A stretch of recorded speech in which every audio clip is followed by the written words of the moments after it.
Jadi gue mati di depan anak-anak gue matinya baik-baik dan rame, orang menguburkan gue. Lebih ke beli tanah, beli rumah kayak gitu, karena gue nggak ngerti tuh investasi zaman sekarang gitu yang jelas-jelas gitu. Karena dari dulu bokap gue kan jual beli rumah gitu ya.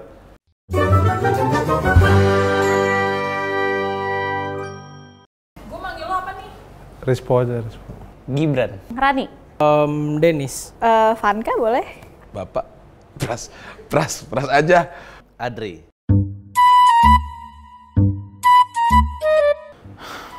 Artis sukses buat gue Ini apa ya? Aduh, apa ya? Kalau menurut gue sukses itu kita bisa punya taraf hidup yang lebih mungkin dari sebelumnya. Arti sukses buat gue ketika gue bisa menginfluence people gitu ya, menginfluence beberapa orang supaya mungkin artinya dia punya a better life lah gitu loh, lewat apa yang gue sampaikan. Udah sukses belum sih gue?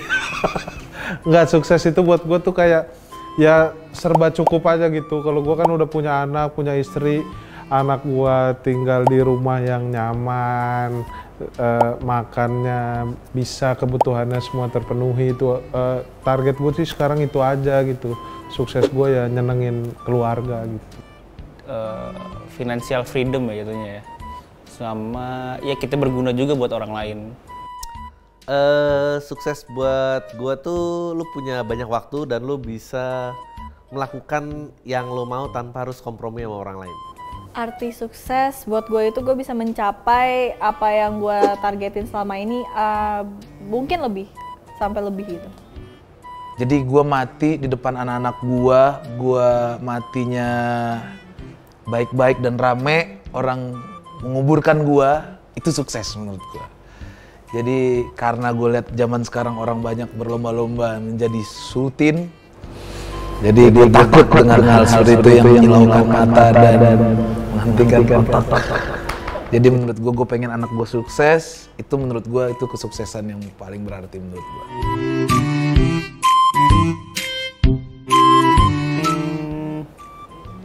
Belum tentu. Dari ya Indra Kents banyak duit nggak sukses. Tergantung duitnya dari mana dan cara ngedapetinnya gimana, sama dipakai buat apa gitu duitnya. Kalau cuma buat disimpan aja kayaknya ya nggak sesukses itu lu, karena lu belum bisa bermanfaat buat orang banyak gitu. Enggak sih, kalau percuma kalau kita banyak duit tapi kita sendiri nggak pernah ngerasa itu cukup. Banyak duit belum tentu sukses. Sukses dong. Banyak duit tuh sukses, tapi dengan caranya ya. Tapi sebenarnya kalau seandainya dia korupsi pun itu dia sukses juga. Sukses nipu orang gitu. Sukses itu kan banyak artinya ya. Tapi ya apa pertanyaannya tadi?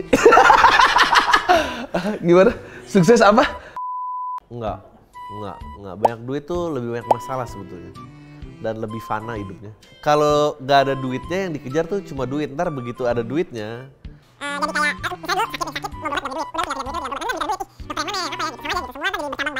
banyak deh pokoknya masalahnya, banyak duit. Bisa dibilang iya sih, soalnya kan ya walaupun sukses bukan cuma soal duit, tapi punya banyak duit juga bagian dari sukses menurut gua, kayak gitu. Enggak, belum tentu. Bisa tapi belum tentu. Tapi ya bisa tapi belum tentu, karena bisa tapi belum tentu. Tapi ya bisa tapi belum tentu, karena bisa tapi belum tentu. Tapi ya bisa tapi belum tentu, karena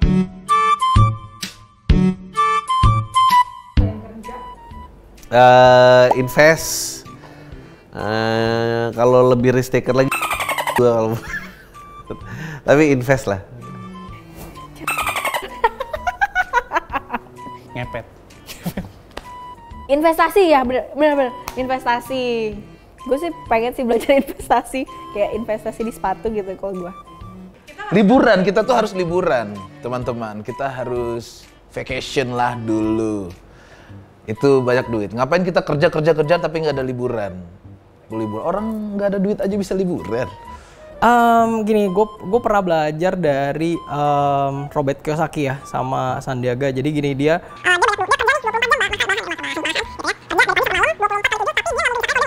tapi dia nggak mungkin bisa kaya kalau dia nggak investing gitu. Jadi besides kita capek nih kerja nih dari jam 9 sampai jam 6 sore, tapi kalau kita nggak making our money works ketika kita tidur dari malam sampai paginya, I think itu nggak bisa kita sebagai manusia, sebagai human being bisa di steps dimana gue bakalan sukses sih.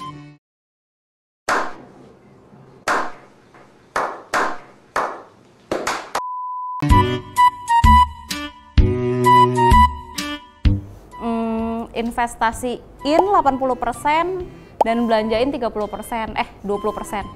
Lebih ke beli tanah, beli rumah kayak gitu, karena gua nggak ngerti tuh bisnis investasi zaman sekarang itu yang jelas-jelas gitu, karena dari dulu bokap gua kan jual beli rumah gitu ya. Pengennya sih diinvestasiin, cuma untuk saat ini masih dihabisin. Kalau gue pasti misalkan lagi cair nih duit-duitnya, pasti gue bagi 2 sih. Jadi ada tabungan, ada rekening nabung sama rekening untuk jajan. Gue tabungin. Gue karena anak daerah, gue perantau. Ketiganya, tapi mostly lebih ke investing, karena yang gue bilang tadi, ibaratnya kalau gue punya duit, tapi duit itu nggak berputar, nggak making more money, nggak berternak, itu mungkin kedepannya ya nilainya tidak akan bertambah. Jadi mungkin kalau proporsinya ya penghasilan gue sih lebih ke gue arahin ke investasi. Nggak ada sih, gue nggak gitu cepet ngabisin duit. Ya cukup nginvest, nabung. Apalagi sekarang mikir kayaknya belum tentu 5 tahun lagi gue masih bikin duit sebanyak yang sekarang gitu. Jadi mendingan ditahan-tahan. Rumah atau mobil tergantung nih kalau gua tergantung.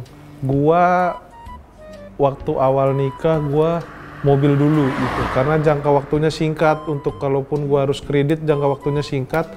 Dan itu bisa buat mobile gua kemana-mana sambil ngumpulin uang. Rumahnya baru setelah mobil gue beli rumah, karena jangka waktunya kan bisa lebih panjang gitu. Itu kalau kredit ya, cuman saya belum pernah kredit sih. Rumah lah, karena mobil tuh declining asset. Rumah akan terus, itu investasi paling simpel tuh sebetulnya. Rumah. Karena itu tempat kita tinggal sih, apalagi kalau kita udah berkeluarga ya. Itu maksudnya tempat kita nampung keluarga kita sampai anak-anak kita gitu. Kalau mobil sebenarnya kita bisa naik apa aja, karena kan sekarang udah banyak kendaraan kayak Gojek, Grab gitu. Rumah sih. Kenapa?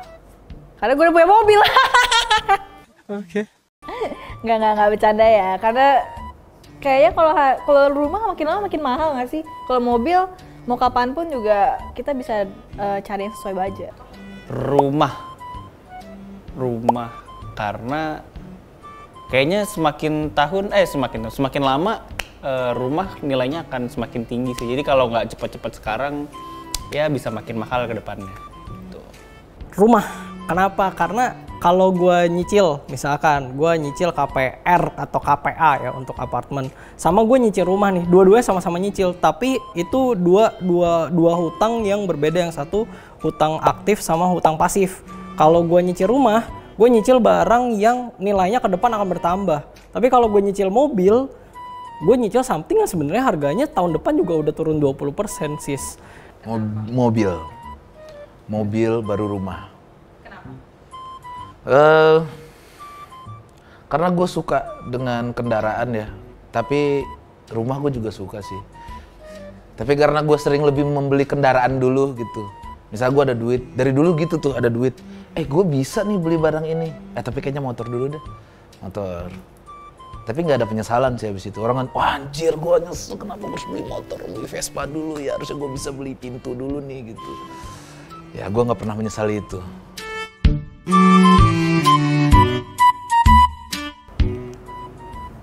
Rumah yang gue pengen sekarang ya, yang belum kesampaian nih rumah. Gue pengen punya rumah ada kolam renangnya, karena anak gue kan suka berenang tuh. Gue pengen ngajak anak gue berenang di rumah gue sendiri. Yang ada AC-nya di garasi. Sama di ruang tamu ada AC-nya.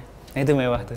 yang kayak istana, kayak sultan, kayak tau nggak rumahnya Tasya Farasya itu gue mewah banget sih, kayak gue takut nyasar. As long as rumah itu bisa memberikan gue sense of presence, belonging, dimana itu sebagai home bukan house, I think itu udah masuk dalam kategori rumah idaman. Sebenarnya rumah yang mewah mungkin ya, yang besar, yang bisa ngajak anak kita Syuting konten.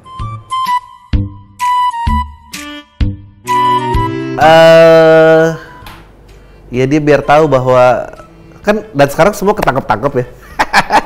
Jadi biar semua tahu bahwa tidak ada yang instan. Kalau buat gue, kalau mau kaya, mau duit ya kerja, usaha gitu. Yang kaya-kaya mendadak juga. Contohnya sekarang kan miskin mendadak juga. Diambil bare es krim. Tolong ajarin kita yang di sini biar kita tuh sama, jadi sama-sama crazy dan rich.